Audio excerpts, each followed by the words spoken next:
This video is brought to you by TS4U IT Engineering Bootcamp. I've been given some of the questions just to run down it's not the process procedure, it's just some very technical, very the basic technical question just to go over, maybe silly, maybe very basic, but please go over them.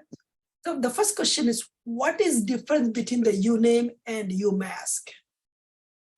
Okay, so these are basically the Linux command line jobs, and usually the Uname basically shows you the operating system's name and everything.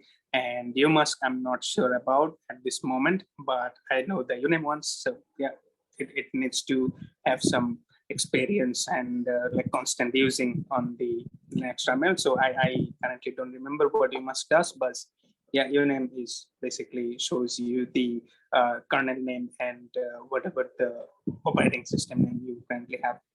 Thank you.